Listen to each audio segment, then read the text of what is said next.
Bobo ka talaga eh. Tanginang pangag ka eh. Binabasa mo pa eh. Wala ka. Hindi galing sa puso eh. Binabasa mo eh. Tarantado. Saan ka nakakita?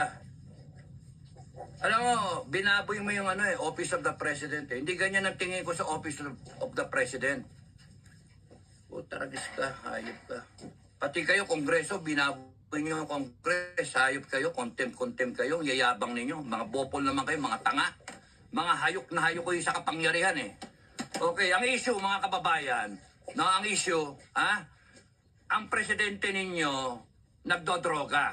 Yun ang issue. Tapos nagnanakaw ang kongreso ninyo. Yung mga politiko ninyo nagnanakaw, kanya-kanyang nakawan. Tapos nun, ang pag-asa nila na mawala sa pwesto, ang pag-asa ng kababayan na mawala sila sa pwesto ay si Inday Duterte. Si Inday Duterte, tangina ninyo. No? Kaya kinakailangan nilang pigain si Sara Inday. Ngayon yung ginawa ni Inday, nagsalita. No?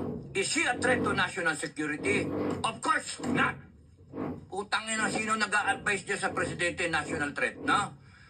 Ang threat to national security is a president na nagdodroga. That is a threat to national security. Corruption is a threat to national security. Corruption, a threat to national security. Kasi pagka nagnanakaw ka, hindi umaabot sa mga kababayan natin ang dapat na serbisyo. Hindi nabibili ng armed forces yung kanyang dapat bilhin na equipment. Therefore, mahina yung armed forces. Kaya threat to national security. Hindi nagagawa ng gobyerno yung dapat niyang gawin in terms of services, in terms of delivery ng mga dapat basic needs. Yung food security natin, import tayo ng import. Therefore, yung pagnanakaw ng Congress is a threat to national security. Yung droga na yan is a threat to national security. Mga hinayo pa kayo? Congress is a threat to national security. Yung ginagawa niyan, nandyan yung NPA. That is a threat to national security. Popol, kayong lahat. Tangina ninyo. Tapos pipilit nyo, Inday is a threat to national security. No, Inday is a threat to your political ambition. Mga gago. Tangina nyo, gagaguhin yung taong bayan.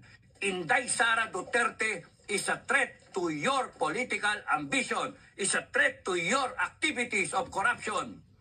Tangina nyo. And we will polarize. Para kay Inday, maggago kayo.